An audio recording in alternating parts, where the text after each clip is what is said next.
Look around a city and you'll see a multitude of stories waiting to be told, but you might not realize just how complex and layered the explanation is.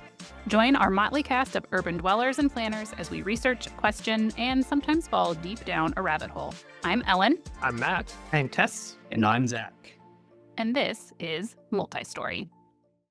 Hey friends, welcome back. We are on to part 2 of our Annecy story. Last episode, Tess said that she was going to be presenting information in a way that did not set us up, and then she definitely set us up for... She set us up. Me especially. You especially. She knows all of Matt's buttons. She made it sound like there was a right answer, and then she bait and switched. Though, we did have a really good conversation towards the end about what priorities are and what have we learned and what's going on as far as understanding how Annecy's process of redoing their urban core relates to kind of everything that we've learned and a lot of what we want to talk about on this podcast. So we're here for part 2. Tess, is there anything you want to remind the audience about from session 1 before we dive into session 2? Well, first, I'm innocent. And secondly, Lies. Hopefully what I share today can help redeem myself in your eyes. We'll see. Okay. So last time we talked a little bit about the city of Annecy, where I live, and in particular, its new traffic circulation plan. But mostly we talked about the idea of these new circulation plan. And as a quick reminder, here's what's going on. So Annecy has problems with a lot of traffic congestion in its city center. It's a historic area. It's the place where tourists concentrate. It's also the place where people going all sorts of different directions are all trying to squeeze into the same place between the lake and the mountains. So there's a recipe for congestion. And to address that, the city has a new traffic circulation plan. And this is just a whirlwind summary of what they're trying to do. So they want to remove some of this car traffic from residential area and sort of focus it on external arterial streets. They want to cut down on cut-through traffic through neighborhoods. They want to create a hierarchy of different modes. So there's dedicated networks for people who are biking, for pedestrians that are separate from car traffic. They want to make streets safer and more accessible as they're doing that, especially for people who are walking and biking. They want to improve the living environment on the streets. They want to make them cleaner, less noise, more nature. And finally, they want to sort of promote a social life and social connectivity in the neighborhoods through this circulation plan. So I presented this to you last time, and I think the general consensus was this looks pretty good. This is a plan that will enhance the health and mobility and livability of the city. But as you said, I kind of walked us down a road and pitched you that what Annecy is doing with this circulation plan is the same kind of response to the same kind of challenges that American suburbs represented in response to problems they were having with historic street grids. And I made the case that, much like a conventional American suburb, that this circulation plan in Annecy is arguably less direct, less flexible, less distributed, less resilient, and less legible, harder to understand, and less replicable. It's more difficult to implement over time. And so, I think we can say that even though I so, lovingly crafted this house of cards for you to dwell in, you very rudely declined, if that's fair. And yeah, we can recognize the setup. We're not idiots. Okay, Go so on. Not to put words in your mouth, but this is me hearing you. Oh, you no. said this isn't the same at all, because it's one thing to say both of these different schemes want a better connection to nature, but there's a big difference between adding parks and streets and public spaces and putting a fence around your private lawn, right? Or maybe both of these are discouraging through traffic, but there's a difference between having priority bus or bike or pedestrian streets and having a street layout that requires everyone to drive everywhere. So is this kind of a fair characterization of your pushback on my very reasonable and rational pitch to you? You said it better than I could. I tried to just be wildly inconsistent the entire time to avoid getting boxed in. Okay, see, Keep 'em you're guessing. You're always the smart one, Zach. Okay, So, like, to summarize, maybe it's true that what Annecy is doing has a similar theory and motivations, but the implementation is very different. It's kind of what I heard you saying. So that's what I want to talk about today. Like, how exactly is Annecy like manifesting this new vision for traffic circulation? And like I said, we can discuss the theory all day, but this is actively being implemented on the ground. So how is it going? What does it feel like? And like, is it working? To start, let's go back in time. I know this is often what I do, but we're going to do it again. And want to recognize that like these challenges aren't necessarily a new phenomenon at all. So like in the same way that American cities with historic street patterns were like unprepared and overwhelmed by the arrival of the automobile, Annecy's historic pre-automobile streets were for a time like overwhelmed by cars. So this is an aerial from 1968 that shows Annecy just completely choked by automobiles. And I'll sort of zoom in and show you some examples here. So this is like a current view of the Rue de Paquier in the heart of the city center. Very active, very lively, restaurants, people walking, people biking, people shopping, all of that going on. More or less the same intersection. This is looking another direction. There's nature, there's bikes, there's families strolling. This is an image of what this looked like 50 years ago. Multiple 4-lane plus roads all converging in this spot and just funneling an unending stream of cars straight into the medieval city. And like I think I knew that all cities struggled with cars and parking at some point as the automobile arrived, but I don't think I realized like how stark and dire the situation was here in a place like Annecy, where you don't really see things like this today. Yeah. Here and Yeah, I feel like there's some conventional wisdom among maybe it's just me, but among Americans, like the reason that Europe is so great is they never ruined it. And that's partially true. Like you didn't put a freeway through the middle of it, but you did kind of ruin it. Like cars did take over, and there was political will to like claw that back. So that's interesting. yeah, and I think that's a big part of this story, and we'll sort of come back to that as we go, right? Yeah, exactly that idea that these places face these challenges, had these car-dominated environments as well, and sort of took a different direction. So here we're in the city center again, the Place de Notre Dame, in front of one of these many beautiful churches, and it's just a very pleasant public space today. It's also a space that's used for community gatherings, events, holidays, things like that. But in 1968, it was a giant parking lot. Oh my gosh. I know. That's Um, wild. And I think even just like the very first aerial photo you showed, like once you see the cars, it's like they're just ants all over. Honestly, they're just like, yeah, let's isn't it? make, Yeah, like, yeah, we've yeah. made our little tunnels. We're gonna be everywhere. We're gonna knock over a microphone. Like they're just they've infested this whole little space. Yes. So just to keep going, right, to hammer this point, here's a shaded transit plaza across from the train station today, a giant parking lot surrounded by giant roads a few decades ago. Here's the Paquier, sort of the front lawn between the lake and the old town, like beloved gathering place for the people of Annecy. And it was sort of just surrounded and encrusted by parking during this era. The front of the Chateau d'Annecy, the home of the Dukes of Savoy and the Counts of Geneva, also a giant parking lot. Here's Rue Carnot. This has been like an important, prominent shopping street in Annecy for centuries.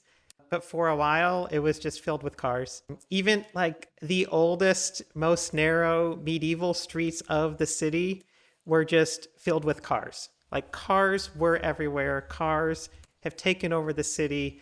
Like today, Annecy is known for like these postcard views of their canal side promenades. Like this is what makes Annecy famous. And as a side note, like I just want to say that this woman who has biked to run some errands and do some shopping and has stopped here to eat some ice cream is like a role model for me. This is something I aspire to.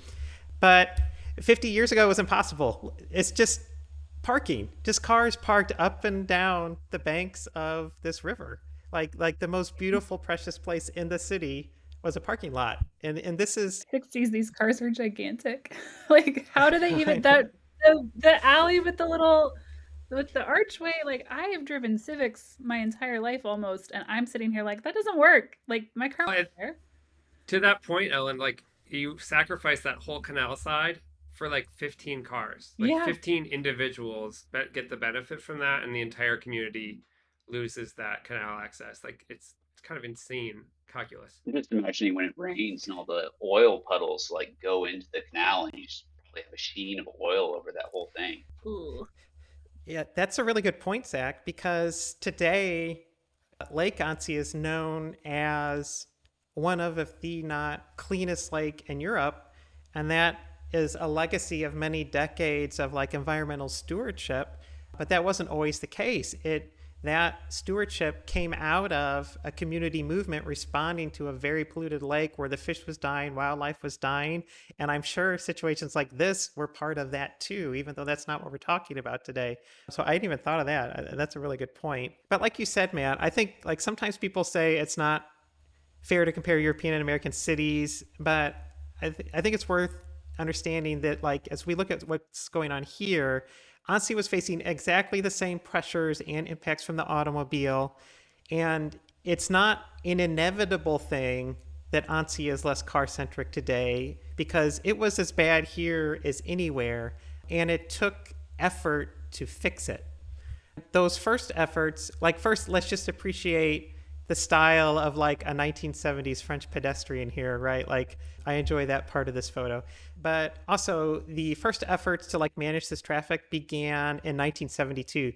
So the city began experimenting with like pedestrian streets on the weekend in the old town. And that led to an initial effort to pedestrianize just this like single intersection in the old town of Annecy in 1975. And here's some photos of that initial pedestrianization of that street as the pavers are going in. And I found some quotes from that time that I thought were interesting, and especially going back to previous conversations we've had about third spaces and the need to connect with community. Here's a quote from the Municipal Bulletin in September of 1975 talking about the pedestrian streets. They said, "It was necessary to restore the center of Annecy to its original vocation as a living room for the entire urban area, as a privileged place for meetings and exchanges between the church and the bistro."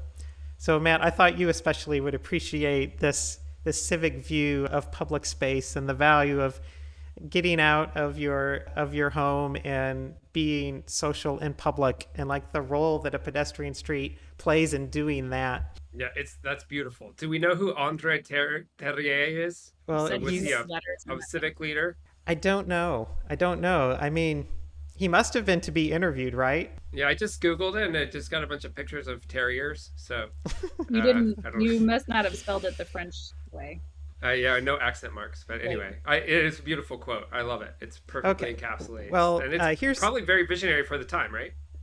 yeah. I mean, maybe so. And this one. I do know the title of the person who provided the quote. He was the chairman of Economic Affairs Committee, and he recalled that this pedestrianization was the culmination of more than 15 years of municipal policy aimed at organizing traffic and parking for an invasive fleet of vehicles.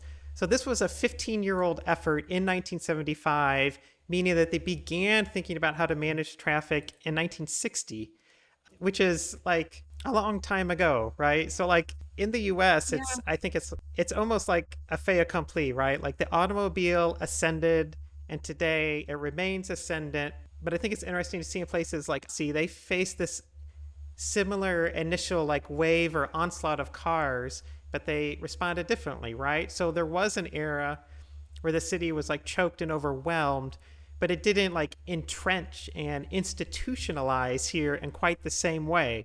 Because even by 1960, which is not that long after cars around the world have begun to like proliferate and become affordable for everyone, they're already thinking about how to manage them here in Annecy. I do still think it's a good reminder for anybody who is an advocate in the space that it's even if you got ahead, like, Annecy basically like got ahead of this as soon as they understood that it was about to be a bigger problem. And it still took them 15 years to roll back a lot of the car centric development. I think of that a lot in Kansas City just because, it's been 20 years of advocacy, at least, even just among, even probably when I met Matt, it's like, and now we're only just now seeing 2 miles of a streetcar, bike lanes that actually do something. But that foundation has to be there, the buy-in does have to be there, but it just all takes time. Yeah, this is definitely this is the story of a long game, right? And that's kind of what I wanted to share some of this background to just understand the context within which things are happening now. Because they seem dramatic and urgent now, but they're building on this like long story of incremental changes in history and influences and people and impacts as we go. And speaking of those incremental changes, a few years after 1975, the pedestrianization was expanded to the streets of the medieval city. And here's a few pictures of that. And by the end of the 1970s, Annecy had more than 1 kilometer of pedestrianized streets. And you see those here. And over the years, those pedestrian streets expanded. So here we see in 1987, finally, parts of that square in front of the church were no longer a parking lot. In the mid-90s, finally, traffic was removed from the side of the canal there where we saw that picture of the woman eating ice cream. And that brings us to the new millennium and Le Plan de Déplacement Urbain, or the PDU. And I know you've all been waiting for this, but we've finally done it. It's time to talk about 30-year-old French urban planning statutes. I hope you're duly excited. Yay! Let's go. Yeah, thank you. That's the reaction I was hoping for. I appreciate that. So the PDU, or Le Plan de Déplacement Urbain, it translates like most directly to like an urban transport plan. And like I do think that's the correct translation, but I want to focus on the definition of déplacement because in French that also can just mean movement. And so there's a certain sense where this urban transport plan is just like the plan for urban movements. And I want you to like think about that and contrast to a street plan that is focused on how big a road should be or where it should be constructed. This is a plan about urban movements. And so it's thinking about how people move around. I feel like there's this like weird translation lock in my brain because like it looks like displacement. So I feel like, but I also feel like that's part of like the Kansas City, the Midwest showing of like everything that you want to do to move a car away is a displacement of a car versus a better way of moving around your city. So it's just like it's just stuck in my brain in a funny way. I understand what you're saying though. Yeah, I mean it's you might be going route, there, right? Right. You might be going here, Tess, but I see 2030 everywhere. I assume this was like a Vision 2030 kind of plan that like it would be fully implemented in the year 2030 or would be fully realized. Well, I'm glad you asked. These are just some screenshots of different cities' transportation plans. But these plans they were like first formalized in the 1980s, and they became mandatory in 1996 for cities of a certain size. But these requirements to do these plans came out of an environmental clean air law, which I think is significant because from the beginning, all of this work about managing movements in the city is framed around those impacts. It's not framed around how do we grow and build. It's framed around how do we manage movements and the impacts of those movements. And I think you see that in the requirements for what goes into a plan like this. So they're focused on improving safety. They're specifically focused on reducing car traffic. There's an emphasis on public transit, walking and biking. There's an emphasis on mode shift. There's specifically thinking about how to manage parking or cargo delivery, things like carpooling. All of these are like built into the DNA of what these plans have to do. And if we, for a moment, can compare to maybe what a transportation plan looks like in the US, here's Kansas Matt. City's major street plan. And we often use Kansas City as our proxy of like generic American city. But Kansas City's major street plan, in contrast, is focused on the alignment of streets. So where do streets go? It's focused on classifying them. Are they streets or highways or parkways? And how much right of way do they need? How big do they need to be? And this is all in the intent of guiding development. So, and I think that's typical of an American street plan. The street plan shows you where to build new roads and how big those roads should be. And I think when you have a transportation, go ahead. How do you make them more streetsy? How do you do more streets on the streets? Yeah, And exactly. basically, how do you like immemorialize some of them as like traffic sewers? Because like you can't mess with 27th Street because it's on the major street plan. It's a major corridor, so terrible. It's really been more to preserve terribleness. I just want to comment on how amazing air quality and how much we're finding out about how much air quality affects people's health. And I read an article recently about even installing air filters for indoor air quality in schools across the board increased grade point averages by an astounding amount. I can't remember how much it was, but that air quality issue is super important, more important than I ever realized. That was like the basis of the oven conundrum like a year or so ago, right? Like why you should switch from gas ovens to electric or induction because of the indoor air quality. I was going to point out even like just again, I will say that I like Kansas City very much, but even looking at the images that they chose for their streets plan, there's like the streets that are featured in the photos are suburban. The streets that are featured, like there's a lot of other stuff that just kind of indicates it's Kansas City, a lot of our landmarks and a lot of the beauty, but there's not a picture of an urban street featured here. Yeah, and I think that like that's when you have a transportation plan whose premise is the expansion and construction of roads, then your city is going to focus its transportation policy on expanding and constructing roads, right? So like we're going to look at all the like individual decisions and choices and like place specific things that he's doing.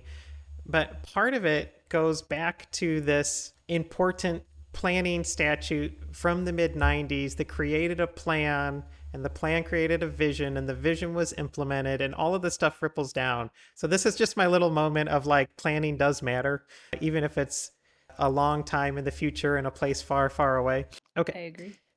So back to Annecy. Annecy adopts its first transportation plan, this PDU, in 2001. And in this plan, they anticipate major population growth, which happens. They anticipate a major increase in travel demand, which happens. They point out that cars are about 75% of the trips. And some of the issues at the time, there are periods of several hours during the day where in the city center, just access to shops and services is almost impossible because of congestion.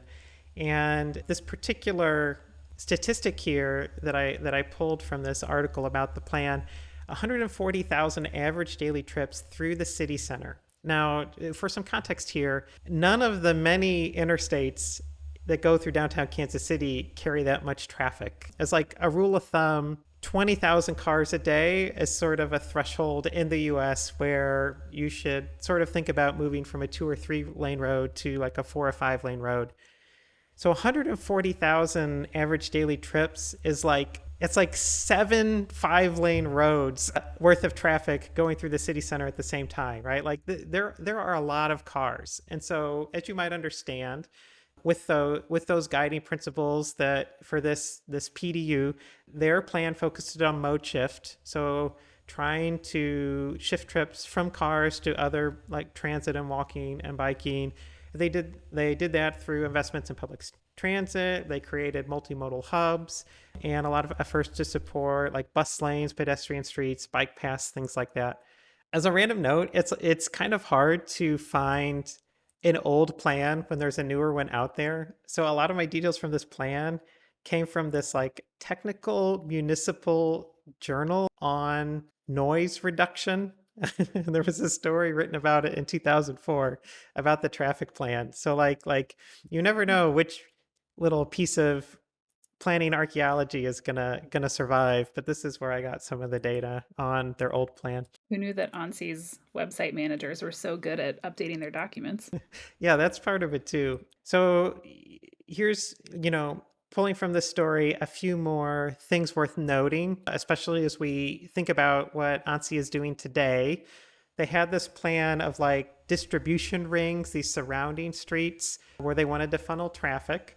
Sounds familiar. They wanted neighborhoods to sort of be these sealed pockets where local traffic could get in, but through traffic couldn't pass through.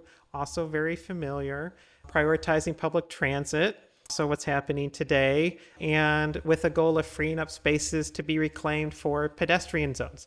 So all of this is very consistent with what's happening today, even though a lot of the reactions in the community today to what's going on make it seem like what's happening is very experimental or dramatic. This is very in line with like decades of consistent policy from Annecy in terms of what's going on. It's interesting too that the Yeah. the streets are in the neighborhood streets are one way with contraflow lanes for the buses. That's very like in American parlance, it's very like mid-century throughput focused design, right? Like, and our conventional wisdom in the United States is convert those old one-way streets to two-way streets because they're more legible, predictable, easy, all those adjectives. But it is a very car-centric perspective that like you want to make it for people easier for the people driving on those local streets. It's interesting that this plan, this sort of modern plan, had one-wayification as a goal. Well, and part of what that lets you do is that lets you accommodate more users and modes on the same street, right? Like if you have a one-way street, then you can have a single lane for cars, and then there's space for a bus lane that can be dedicated, or a cycle track, or pedestrians, or things like that. But hold that thought, because if you're interested in what's going on with one-ways, boy, do I have a treat for you. But before we move on, just a few other things from the 2001 plan that resonate a lot today. They talked about using temporary furniture. They talked about provisional signage. They talked about implementing this sort of on a street-by-street basis. They talk about having sort of an extensive information campaign. And they also talk about the very hostile reactions they received to what they were doing. So all of this is sort of foreboding what is to come with the current circulation plan. And why might they receive some hostile reactions? I'll just give a little example of one of the things that was happening as this plan was adopted. So we're looking sort of at the city center of Annecy here, a little bit to the north. To orient you, the lake is just off to the bottom right of the screen here. And where I want you to focus is this sort of giant road here. And you can see that to the left of this sort of rectangle I've drawn, this road ties back into a highway. And if you follow it around from the other side, it ties into the highway from the other direction. It's connecting to like multiple major streets that are like connecting through the broader city of Annecy. This is a big road with a lot of traffic. But in around 2000, there began the construction of the Courier Shopping Center, basically like a new shopping mall that was built. And it was on the far side of this giant road from the city center and the other like pedestrian friendly areas.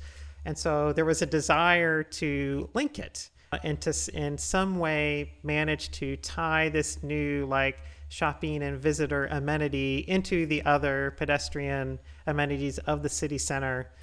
And the way they tried to tackle this was to bury the street, right? So they couldn't possibly suggest like that we're not going to have this major thoroughfare. It was like one of the biggest streets in the city. But they said, we can put this street underground, and that will allow us to have a safe connection between the new mall and the older parts of the city center. But you can sort of see that when they buried the street, it doesn't really go where it used to. It goes onto the street that was like at the time and is still now sort of a minor sort of street that serves this industrial area and sort of dead ends. And meanwhile, they did add a new street on top, but it was a bus only street. And over time, they removed those other like automobile approaches and created this public plaza. But essentially, what you're left with is that this major street that they have is no longer there in the way it was. Like, in my mind, they basically deleted one of the biggest streets in their city under the guise of burying it, but they buried it and sent it to a different place where people don't need to go in the same way anymore, and it doesn't connect to the things it connected to, and so it doesn't carry the traffic it used to. They sort of just deleted one of their biggest streets. And just a little zoom in here, you can see lots of cars, lots of pavement, lots of parking, and this is what it looks like today. There's a bus street and a public plaza, and it ties into the pedestrian areas. And so, like, do you think this was an intentional sleight of hand? Were they just being deceptive so they could sell this? I don't know. Like, this, it would be me projecting, right? But like, Sure. I read a few articles like of the time about the shopping center, and all of it was about the importance of connecting the mall to the rest of the city. And so of course we want everyone to be safe, so we have to bury the road. There's really no discussion anywhere that the road will be functionally obsolete when they do that, but that is what happened. So I don't know. I can't answer that for sure. Could have saved But it so many resources if they had just deleted the street for real instead of trying to bury it. I imagine it was very costly to bury it. Yeah, that's true. Like in a way, this is like a 50 million euro way to not have people kill the project, right? Like they spent $50 million to bury the road, and it does connect to like parking. I think there's some underground parking structures and other like infrastructure in the area that's connected to it. I don't want to oversimplify it, but yeah, they spent a lot of money to say that that road is still there, even though it's not. But I think that's This me. is a Like, side note. Sorry, go ahead, Tess. oh, go ahead. I was just going to say, kind of as a side note, maybe a future show. Another paradox that I have in contrasting the United States with European cities and our conventional wisdom of American urbanism is that, like, malls in European city centers are thriving and popular, and they're kind of the antithesis of everything we believe in terms of like non-privatized, open, mixed-use spaces.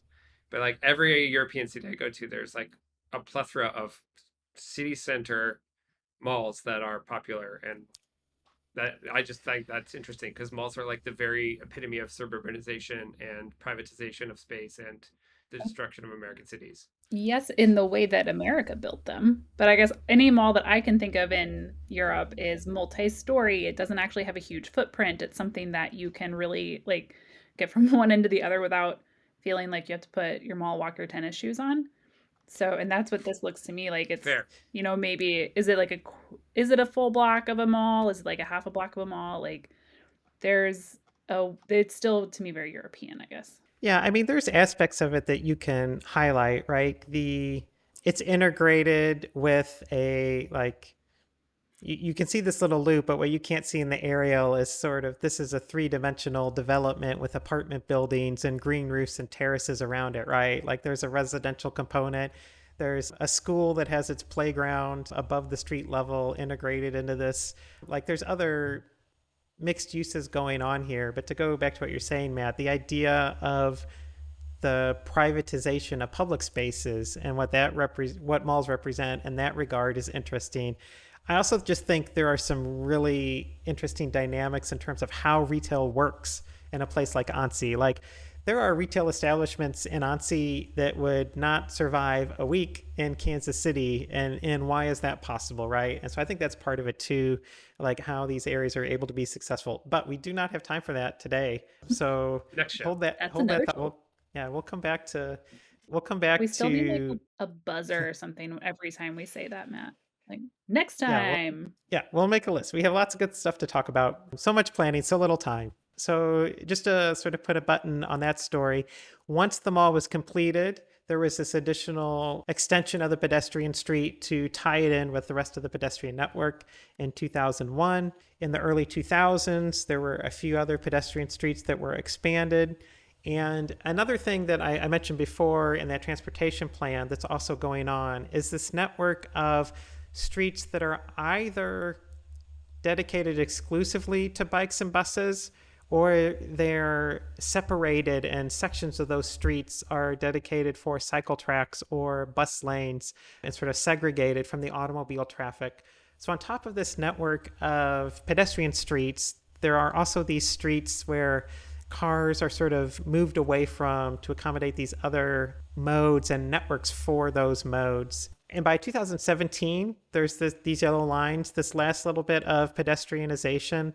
This represents like the final pieces of what was originally envisioned to be pedestrianized back in 1975 when the first one was started, sort of connecting that city center area down to the medieval city. And all of these pedestrian areas are now sort of interconnected by 2017. And this sort of represents, I'm going to pitch this as like the history. This is like the snapshot of what was before. And now I'm going to switch to what's going on now, beginning with the municipal elections in Annecy in 2020. So in 2020, there was sort of a green wave across France where the Green Party or the Green Party in alliance with some other parties came into power in a whole bunch of cities across France, as you see on this like map on the left. And that was also the case in Annecy, where the Green Party and their like partner parties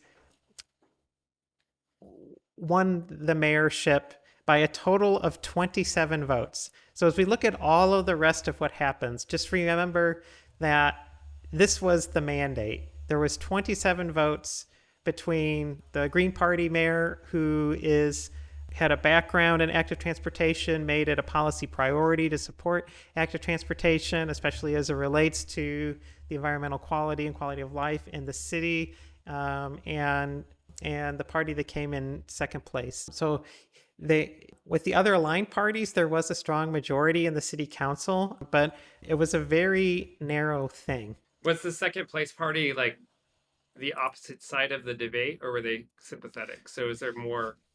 So the second place party was the incumbent party. It was sort of the more, I guess, like conservative minded party, although that means a different thing in France than it does like in the US. The coalition that won in Annecy in 2020, it was the Green Party, but other like aligned parties, when they sort of saw where the wind was blowing, sort of lined up behind. So there were multiple rounds of elections.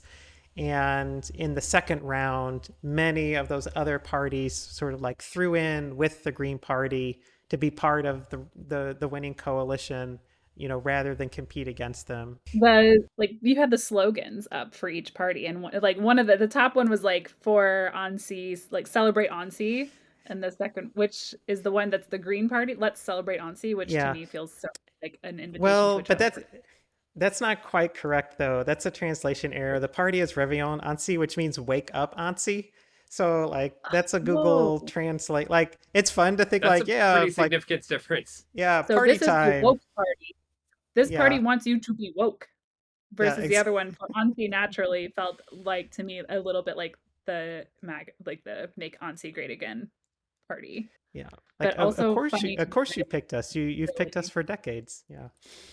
We'll come back to politics in a little bit, but just know that there's sort of this new administration and this new mandate to focus on active transportation and livable streets. And one of the first streets they work on, 2021, this block of the Rue de la Paix, this is what it looked like before. And when they were done, this is what it looks like. Pretty nice.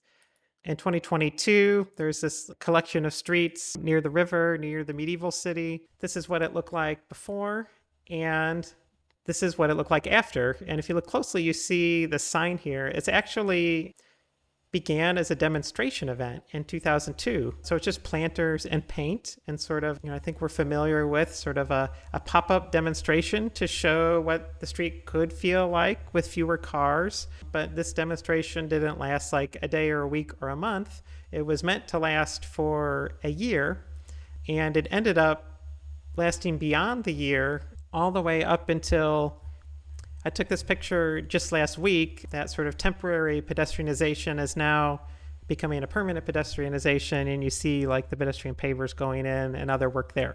So sort of a long-term demonstration that became a permanent project. Was it significant that they introduced it as if it's going to be temporary? Well, I think I don't think it was like a bait and switch, right? I think it was, we're going to try this out, and if we're going to learn from it and make changes, and we're going to get feedback, and if it doesn't work, it's easy to take out. But they were committed to it, and it was achieving the goals they had, so they kept it. I only asked, I'll have to look up the name of the documentary, but it was basically about making streets safer, and one of the key tenets of getting progress done is saying it's all temporary. We can put this in, and if you don't like it, we can take it out again. But more than often what happens is it stays because it's safer. Yeah, well, and a lot of times there's just a resistance to change, right? And so if you can soothe those fears of change by saying it doesn't have to be permanent, then people get to experience it. And when they experience it, often they like it and they want to keep it, right? So I think it makes sense. I also want to introduce the idea. Sorry. I think we need to have an episode dedicated to how nobody minds when it's roadworks that makes your streets smaller, because there's this idea that it's going to be big again. But also, how often does roadworks actually affect traffic flow? I'm curious. That's all. I'm writing it down. Yeah, it's a thought I spent a long time thinking about, Ellen. So definitely, let's talk about it later. Meanwhile, in 2022, Annecy updates its transportation plan and sort of codifies a lot of these principles that are part of its election mandate: the pedestrianization of streets, the expansion of transit, and again, the need to reduce the number of automobiles because of the impacts they're having on the city center and on the environment of the city in general. In 2023, the area known as the Lake District, this is sort of a collection of Parisian style, Haussmann apartment buildings, is pedestrianized. This is what it looked like when I moved to Annecy. This area was a big parking lot. It was pretty unpleasant. And now it's car free for the most part. Furnishings, here's a little library in the picture on the right, places to sit, new plantings. And the other thing that's happening in 2023 is and I think this is worth highlighting too, even streets that had already been improved. So this was a street that had a cycle track, that had landscaping and street trees. There continue to be incremental improvements. So they closed the street entirely to cars, and then they moved the bikes to the lanes where the cars were, and they expanded pedestrian furniture into the place where the cycle track was. So it's not like a binary on and off sort of situation. There's sort of a gradual incremental improvement in, options for getting around, livability of the street, that sort of thing. Then finally in 2024. For 1 second. Is that planter in the middle with the kind of bench-like logs around it? Is that a temporary, or is that permanent, or kind of semi-permanent? I mean, it's permanent. It's permanent now, but it was, all of this was just sort of a bunch, there's a lot of logging around Annecy. And so there's just a bunch of logs strewn about, and now that's street furniture, and they dug up some pavement and planted some trees. Yeah. I love it. It's amazing. I'm wondering, is the planter did they just put it where there's pavement and then dump some dirt in the middle, or did they? I don't know. I'm intrigued by. No, they went out and dug up the pavement. Yeah, we have some other pictures that'll show them doing this in other places. They'll go and dig up the pavement and plant some trees. And it looks like it doubles as seating. Yeah, those are all benches, which is nice. So we're almost up to present day here. There's this last little street pedestrianization here, the yellow lines. The city has other big capital projects. So that little complex on the top of the screen there is the old Royal Horse Farm. So, like a historic landmark that had been underused or unused for a while, and the city's investing to make it like a museum and a theater and a food hall and some other things. So expanding the pedestrian network out of the older city, out of the city center, to try and connect some of these different destinations. And again, this is what it looked like before. And last fall, they began the process of digging up the pavement and beginning to pedestrianize the street. There are more pedestrian streets that are planned. So all of these in yellow have not yet been done, but are part of what is planned for the city center. This is very satisfying to me because what I was going to comment on before is like, why haven't they connected? Like, there are like half blocks that were unpedestrianized, and it was making my brain crazy. So thank you, Annecy, for fixing it. So they do connect the lines, but when you look at the transit streets and the pedestrian streets and everything on here, like there's a lot, right? Like it's almost all of them. And so what happens to... Did I just set myself up? Not at all. What happens to, what happens to the hotel valet in the city center? What happens to the parking garage where residents keep their vehicles? Like this isn't a one-off pedestrian street that's easy to navigate around. It's an entire neighborhood, an entire district in the heart of the city. So it's probably time to have a new circulation plan. Okay, so we finally made it back to the circulation plan and what the city is trying to do to manage traffic in light of all of these things that they are doing to the streets. So is your framing that this is answering like some of the challenges introduced by pedestrianization? Is that actually the intent of the plan? Yeah, I mean, traffic was a problem regardless, and the pedestrianization was a response to that traffic. But this circulation plan is definitely created in response to some of the characteristics of this newly pedestrianized neighborhood. The core of this plan, like the concept that has captured the imagination of a generation, is what the city is describing as flower petals. So these are areas where local traffic can enter, but it can't continue through. And these are planned like not just in the city center, but like all over the city. And you can see some examples of these different like pockets or flower petals that are envisioned. And in each of these petals, you can see again, it's like possible for traffic to enter and to exit, but it's not possible for traffic to cut through. That's kind of the key idea of the circulation plan.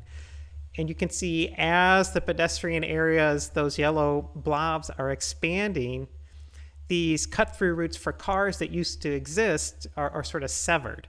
And at the same time, these new pedestrian connections to different destinations are like established and reinforced and made safer. And this is kind of a busy map, but Matt, to get back to your one-way conversation, like to get into the nitty-gritty details of how exactly they're doing this, this is the map of what was going on a year ago. And these heavy black lines are sort of the arterial streets. These are the places where they want to funnel car traffic to. The green streets are the bus streets, the blue ones are pedestrian streets, and all the little arrows are the direction of traffic for all of the little local roads within this area. And so for all of these like big moves, and like I spent hours now talking to you about the theory of circulation and traffic networks here, for all of that, what they are actually doing to implement this is just a few little incremental changes. So there's a few places where you used to be able to continue straight and now you have to turn. Or maybe the street was one way in one direction, now it's one way in the other direction. Or maybe you used to be able to continue through, but now you can only get on the street to access local uses. There's just these collection of minor changes. And then with those changes, you can do that pedal concept that I mentioned. With those changes, now they're creating these circulation patterns where cars can get in and sort of loop around, but cannot get all the way through. So you begin to see how these like little pieces turn into these bigger movements that begin to shape how traffic's moving around the city. And once they have these movements established where the through traffic is no longer coming through, they're freeing up space. And that's why they're able to expand the pedestrian streets to new areas, because they figured out where the cars can circulate otherwise to get into the neighborhood and get out of the neighborhood. And as that goes, that's sort of incremental and iterative, and it can build over time. More streets can be pedestrianized, the circulation of traffic can be further regularized. And as they do that, not only are you freeing up space for pedestrianization, you're freeing up space to green the streets. So they have this whole plan for a network of landscaping, street trees, and like depaving of streets and public plazas that goes hand in hand with these changes in circulation. And so, again, like a big plan and a lot of dialogue around it, a lot of history with it. But this is how the plan initially unveiled. It's just this little yellow sign that said, basically, hey, next week, this street is one way this way, and next week it's going to be one way the other way. Or in some other places, just a little reminder that this is like a do not enter now. And like just these yellow signs just to like wake people up who don't pay attention that like the road sign is different. Like, hey, we put some striping on the road and there's a new sign here. Like this is just a little bit different now. And I've shown you this video before, but I want to show it to you here and like point out these bollards, right? So you used to be able to, go down the street and turn left. And by turning left, like cut through the city center and like get around some of the traffic that was clogging the major streets. And with a little bit of paint and a few bollards, you can no longer do that. Like cars have to turn right here and like circulate back around and out of the neighborhood.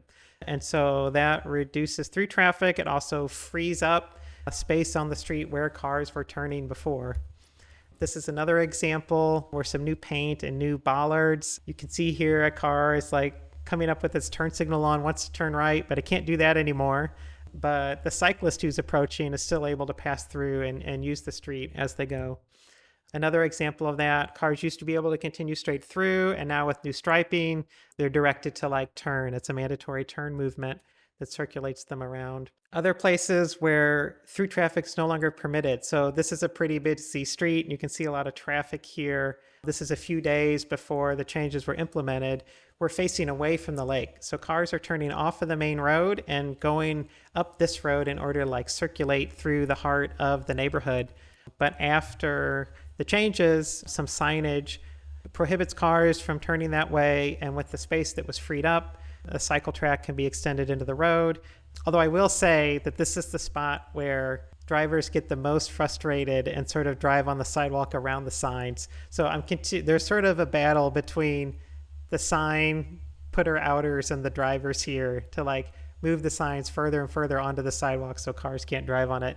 But an example of this sort of iterative progress.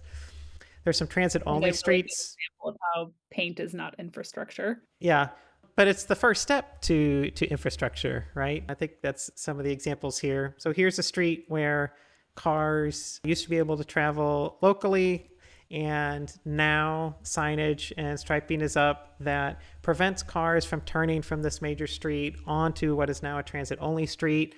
And as you sort of look at this video here, you see pretty much immediately the street has filled with like pedestrians and cyclists as it is no longer, clogged with cut-through traffic. Another view of those transit-only streets sort of clearing out of cars. And a key part of this is funneling that traffic back to arterials. And I want to focus on this a little bit because these are two examples of the arterial streets that Annecy wants to divert traffic to. And they are busier streets in Annecy, but I think this is very different from what we might consider an arterial street in the United States, right? And I think that's important. They look busy, but they're not very big, and they're still pretty pleasant.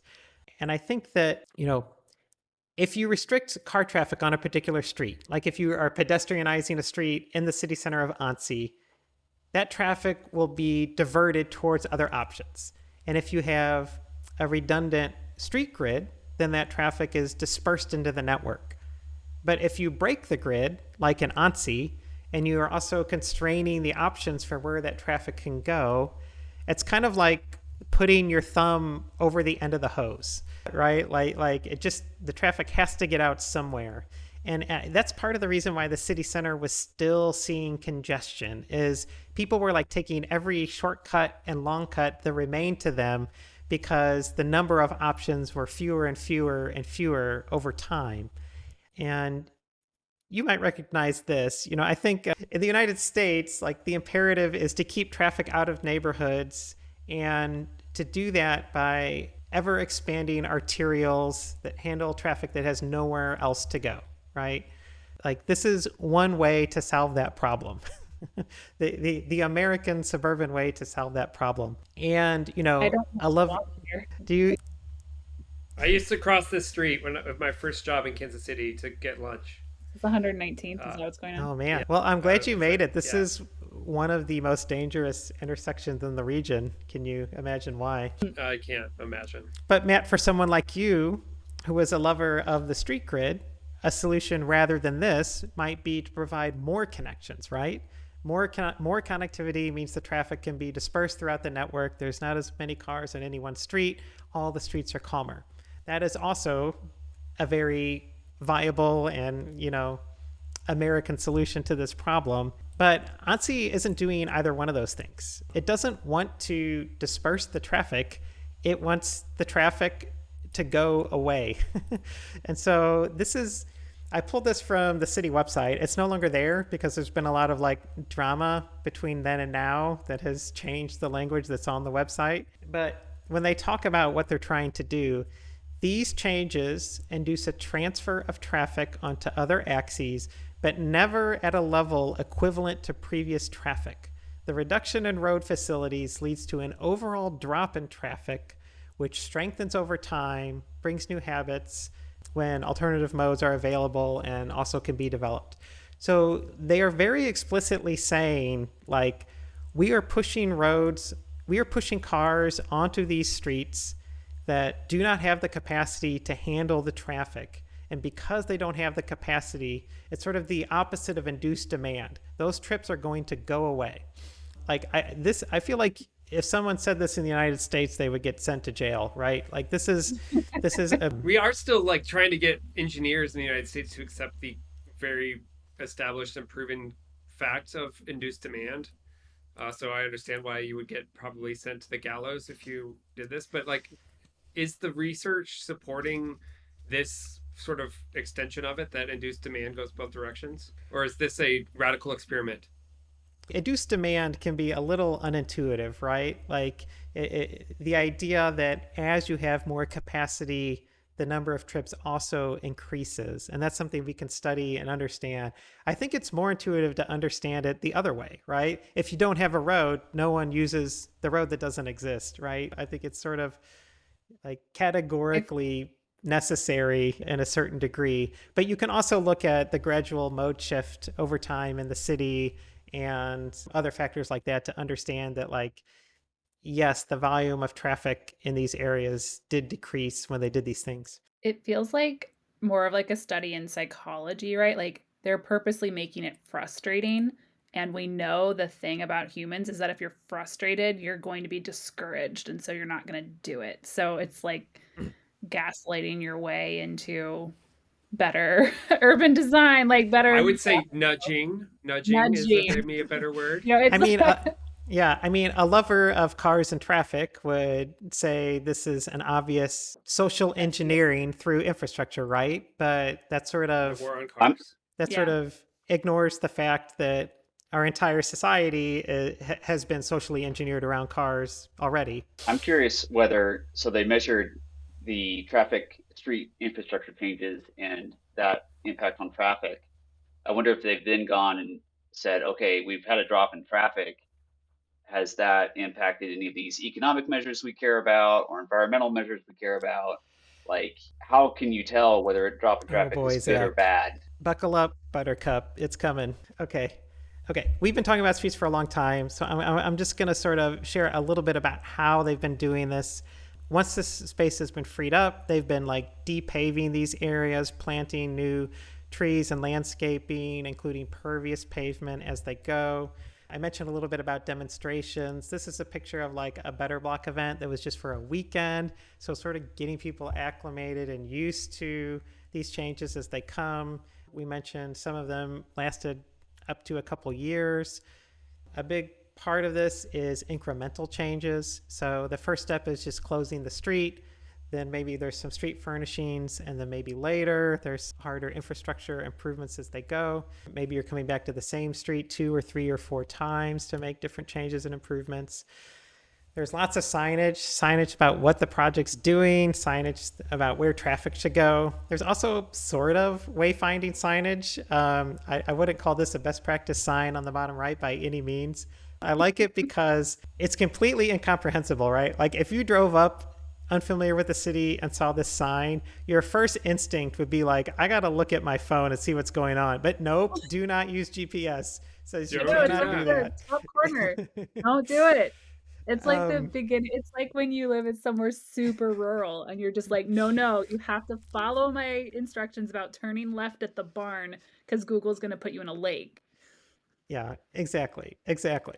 Another thing that they do is these ambassadors. So they actually have people out on the street guiding people as they are talking or as they are driving and explaining what's going on with the changes. And I think it's interesting. Like yelling in their windows. Right. Is that Well, the they're handing person in out the bright flyers. They're like, hey, you can't turn this way anymore. And I'm like 60% confident on this. So not super confident, but I'm pretty sure that those are like actual council people who were wearing those orange vests and were like talking to the drivers as they went. And I'm still sort of learning the nuances of the differences between local government and the United States and here in France. But Annecy has like 90 different council people. Well, that's an exaggeration, but a little bit. They have like 60 or 70 different council people on the city council, and they have all of these like deputy roles. And I'm not super clear on there's sort of a merging between political responsibilities and technical administrative responsibilities, where in the US it's very separate. There's like an elected official decision maker, and that's separate from a technical permanent like staff person. It's a little, my sense is it's fuzzier here in France. And so I think some of the people doing the work, or some people are part of the political coalitions, also have a technical background. And I think some of those people are putting on orange vests to make the case one-on-one to each driver that they, even though they want to turn left, it's for their own good that they turn right. I think that's just an interesting dynamic. The other piece of this is sort of soft access, right? So like it's not super binary. So it's still possible for emergency vehicles to enter these areas. Deliveries are permitted at certain days of the week or hours of the day. If there's, hotel valets or residential parking garages, there's sort of resident permit access to these areas. So it's not completely black and white. It's sort of just a general managing and calming of traffic through these areas to a point where people feel safe and the cars have to respond to the people and not the other way around. Another thing worth mentioning is that even though this is having a pretty dramatic impact on how traffic moves around the city, this is not a question of like a big capital investment. So I read an article that said that it's only like 300,000 euros total for this entire plan. And that's for some paint and road markings. That's for some new signage. And there's a few places where they need new bollards. I think, as is the case also in the United States, the challenge to this is not really a financial scarcity. It's a matter of political will and community vision. And so after all of that, I would suggest to you that what we have in Annecy is what they set out to do. We have a largely pedestrianized city center. We have traffic that is diverted to these arterials and has to navigate around. These streets that have been freed from traffic, they're less noisy, they're more pleasant, the air is cleaner, they're greener. So happily ever after, right? Like this has worked and everything seems good. What do you think? That's it. Show's over. That's right. Wrap it. Ship it. We've learned that when Tess says happily ever after, that's the end of the story. With a pregnant pause, right? Mm-hmm. Well, but I'm curious. Last time we talked about the theory of it. Now you see what they're doing. Are you still on board? Do you still feel like, yes, this is good for the city and this is better than it was before and this is a good project? What do you guys think? I'm in it. I'm in. I still feel good about this. I do remember that you alluded to drama among the people. And so I'm curious if there is tea to be spilled with that part of it. So that's where I am too. Like it is at its most fragile moment, right? Like all the people that didn't understand or pay attention are now frustrated by it. Behavior is going to change slowly. This induced demand shrinkage is going to take time for people to adapt. There's going to be pain. So like it's tenuous, you know. This is like how, you know, I'm guessing that, you know, those council members might get voted out because people are backlashing and people are very reactionary. But I think it's a good plan. It's just a matter of like, did the politics make sense and is it going to work? Or did they, if they go too far, this is a very, I think it's true everybody, especially in the United States, like you can't try to go too far, or maybe you have to go even further so people understand it, but otherwise you can like lose it. Like our city staff put a bike lane in a place where they didn't do enough public engagement and people lost their minds and they had to tear it back out, which is insane. So like I'm excited, I'm worried. I'm also like the little like circuitous plan for circulation in the pedestrianized area could actually like make it worse before it makes it better. Yeah, So I'm imagining that that this said, will have we ramifications remain to see. for where Right. people decide to Is that live. You know, if your commute just doubled, maybe you decide that you're going to move to a smaller apartment where you can walk instead of the larger house where you could drive, now that your drive has quadrupled in length. So that I can imagine that those decisions are going to take time. The decisions that people made before this happened, it could start to look like a bad decision. I guess that's interesting to me that your brain went immediately to moving somewhere instead of just doing like a mode shift. Like, have I been driving because it was convenient, and now what I do is like drive half of the way and then get the bus in or get a bike so that, you know, my commute's the same time, it's just a different mode. Yeah, I mean it's a good question. I've lived in Annecy for a couple years now, and I have moved from one of the streets that was designated as an arterial street to a street that was recently pedestrianized, right? I made a life choice based on these civic decisions, exactly like Zach was talking about. But as we, I think all of your questions and concerns are very prescient. So there is an epilogue here. And this is just, I entered this in Google Maps, a trip starting in the heart of city center where there's many different apartments. And the trip is ending at sort of an office complex where there's a lot of medical buildings and doctors, right? So a very normal trip that someone would make, that when you walk is about a 15-minute walk, and most of that walk is on a pedestrian street, and it's pretty much in a straight line. But now when you drive, there's a few different options that Google shows you here, but regardless, you're going the opposite direction of your destination for a good amount of time. And then either you are circling onto one of these arterials where every car that is encircling the lake is also on the road with you and navigating through town, or you are circulating up and over and back down the foothill of a mountain to get on a highway, to get on another highway, to circle back down to your destination from the north, right? And so it is true that it is easier to do this when you're sitting down in your climate controlled vehicle, right? And the driving time is still shorter than the walking time. What about parking though? Like, can you park at either place quickly? Like, or are you circling the block for 10 minutes? Well, I think you can make, regardless, I think you can make a case that, at least for drivers, this is less direct, it's less flexible, it's less distributed. And arguably, you can make a case for everyone that this scheme is less resilient.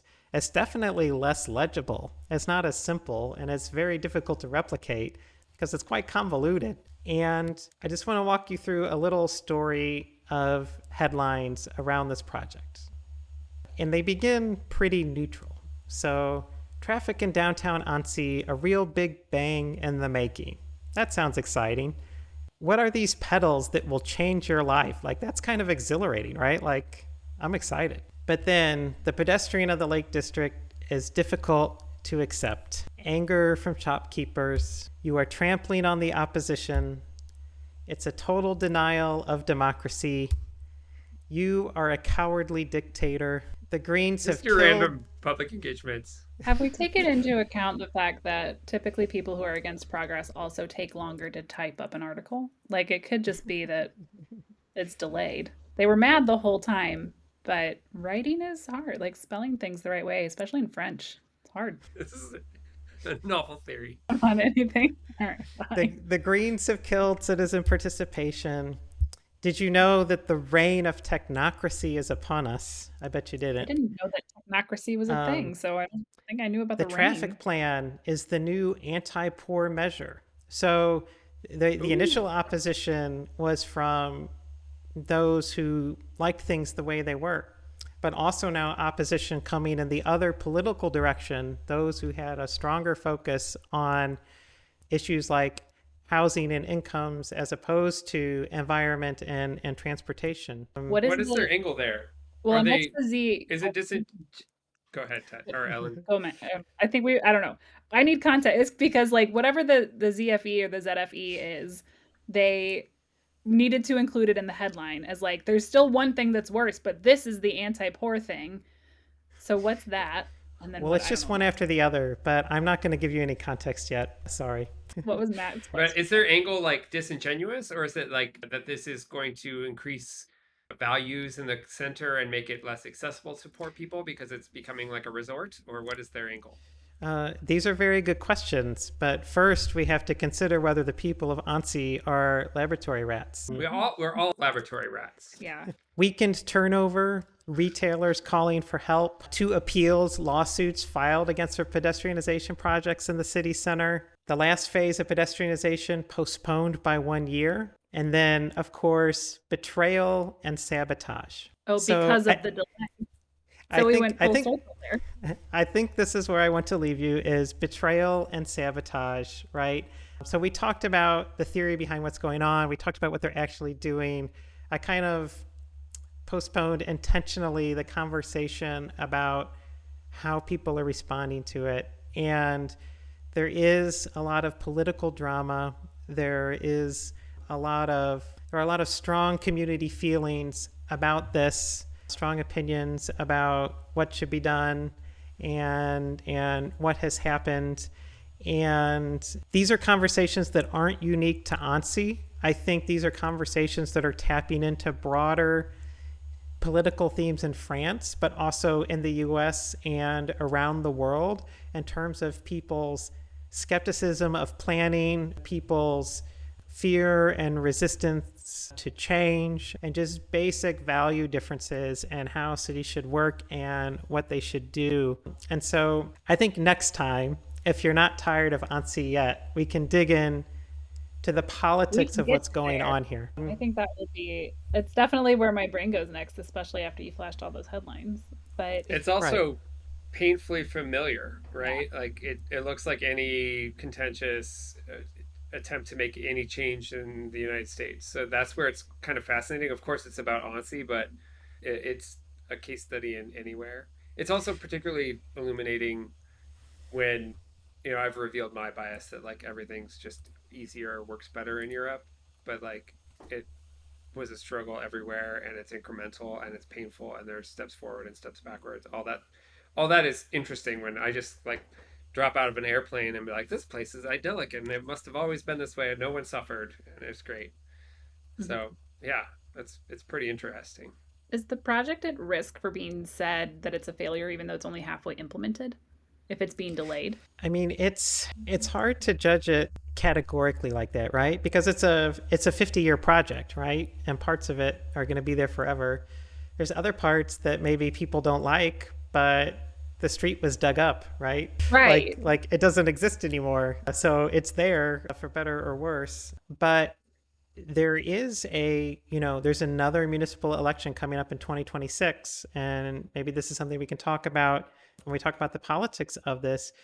The way that the city administration decided to pursue and implement this project is having and will have political ramifications. And it'll be really interesting to see how that plays out. And I think I've learned some things about the differences between how local government and local democracy works in France compared to the United States that I think are at play here too.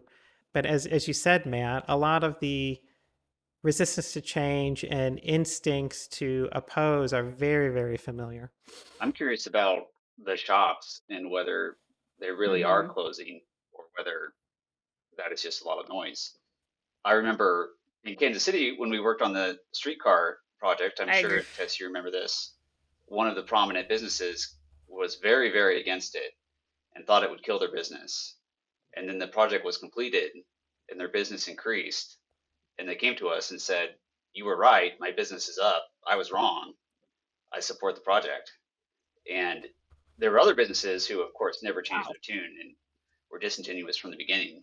So I'm curious which this is. It's a complicated question, right? The businesses will show studies of their turnover that show it's down, but it's also the case that retail turnover is down throughout the entire country, right? So how much of it is attributable to this pedestrianization in particular is one, issue of debate. The other thing is that it may be that these businesses were structured around a certain type of customer arriving a certain type of way, and that's not the only way that they can be successful, and that's not necessarily the only type of business that can be successful in the area.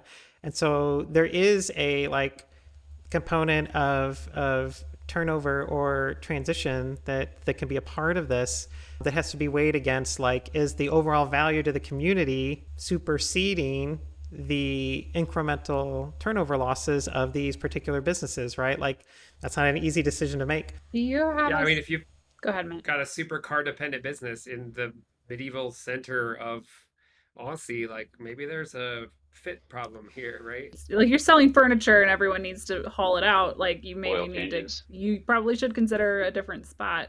Do you have a sense of how much oil change? Do you have a sense of how much the council or the local government it did interact with and talk to business owners before doing all of this? Because I do think that's one of the things that any big project is any big infrastructure project where you're kind of having to defer people while you build it is going to impact the retailers or the businesses along that line temporarily.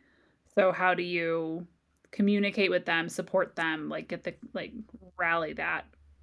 But if you haven't talked to them ahead of time, of course they're going to be peeved. Yeah. I mean, I think we can talk a little bit about this more next time. I think the things that are similar is there's public information campaigns, there's public meetings, there's conversations about how people are going to be impacted, there's feedback about what about this driveway or what about this delivery or that sort of thing. That's all the same.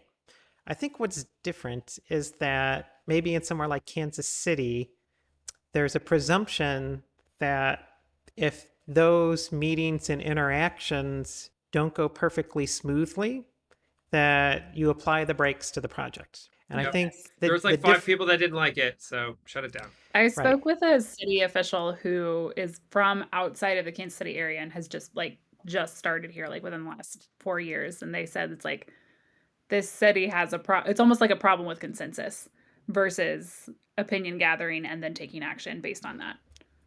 In my sense, and again, I'm still learning, but my sense is that here, one, there is a general presumption that the local city government exists to make your life better, and people who work for it do that, right? That's not a given in the middle of America.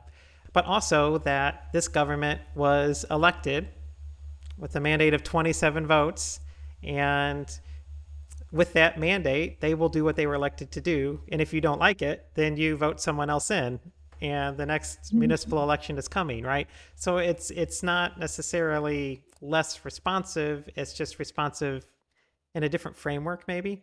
Interesting. So we're diving into this episode, though. We're gonna get gossipy. Yeah, we'll spill the tea. Okay. Coming next time on the Multi-Story Podcast. The tea that flows through the streets, the newly pedestrianized streets of Annecy. The betrayal of the tea. Sabotage. Sabotage. That's right.